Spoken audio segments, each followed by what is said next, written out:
Assalamualaikum. Kisah yang aku kongsikan untuk kali ini berlaku kira-kira 10 tahun yang lalu, ketika aku belajar di sebuah institut tinggi. Ini kali pertama aku jejak kaki ke hostel setelah sekian lama tinggal dengan ibu dan ayah sampai habis SPM. Blok asrama yang aku duduk tu ketika tu berbentuk segi empat.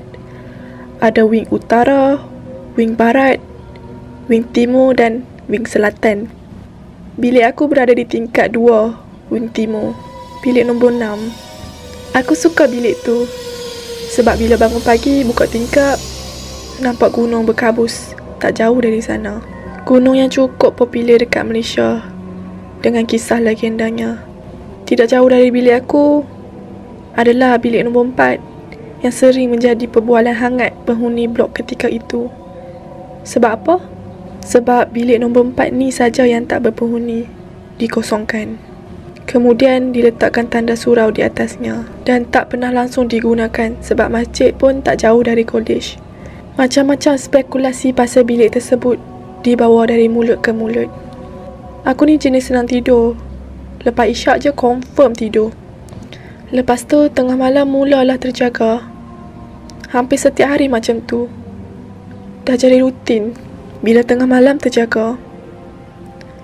Aku biasanya akan study, basuh baju ataupun gosok baju. Pada tahun aku tu, pihak kolej haramkan serika sendiri dibawa ke hostel.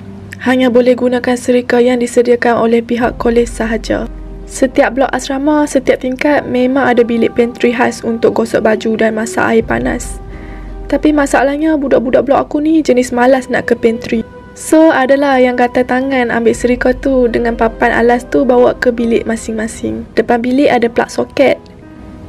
So, aku pun merantau lah cari dan rupa-rupanya salah satu serika ada di depan bilik nombor 4 tu. Malas aku nak cari yang lain. Aku guna je serika tu. Tengah aku gosok baju ke meja aku, tiba-tiba pintu bilik nombor 4 tu kena ketuk dari dalam. Kuat dan jelas, mencarut kuat aku ketika itu. Tapi aku ni jenis separuh berani. Separuh je lah. Separuh lagi kalau ada benda tu muncul, aku memang akan pecut terus. Aku fikir gosok baju tu lebih penting. Jadi aku teruskan menggosok. Bam, bam. Sekali lagi pintu tu kena ketuk dari dalam. Masa ni aku dah mula cuak. Jantung memang laju gila, dudap-dudap. Aku pandang dekat bawah pintu. Aku nampak ada cahaya lampu. Masa tu aku terfikir, maybe ada orang kot. Entah macam mana pula aku boleh melutut nak telek apa yang ada bawah pintu. Mengucap panjang aku bila aku nampak ada mata merah pandang aku juga. Lepas tu ada darah memercik keluar dari bawah pintu tu, mengalir keluar banyak. Aku dah tak boleh tunggu lagi. Aku capai semua baju aku yang tak siap gosok lagi tu. Serika tu pun aku tak tutup Swiss. Terus aku berlari masuk ke bilik. Humban baju aku atas kerusi. Aku lompat naik atas katil, berselubung bawah selimut. Esoknya aku demam. Nak bangun pergi klinik ambil MC pun aku tak larat. Aku ceritakan apa yang berlaku dekat aku. Seminggu berlalu, aku terus jadi budak popular dekat blok. Cepat betul cerita tersebar. Kemudian, mulalah keluar pelbagai cerita dan pengalaman dari budak blok tu yang terdengar macam-macam bunyi dari bilik nombor 4, setiap tingkat yang berbeza. Kalau pandang ke arah blok dari luar waktu malam, memang boleh nampak bilik nombor 4 tu tingkat 1, 2, 3 dan 4 tidak berlampu. Satu baris dari atas ke bawah. Tapi entah kenapa, pada satu malam tu, semua bilik tu berlampu. Aku baru balik dari bilik kawan di blok sebelah. Masa tu, bila aku pandang ke arah blok, bilik tu diguna pakai. Tapi, bila aku lalu depan bilik tu, aku tengok bawah pintu gelap je. Tak ada cahaya lampu. Baru je aku nak menapak masuk dalam bilik. Satu cerita yang sungguh nyaring, macam perempuan menjerit tu. kedengaran dari bilik nombor 4 tu. Sambil tu,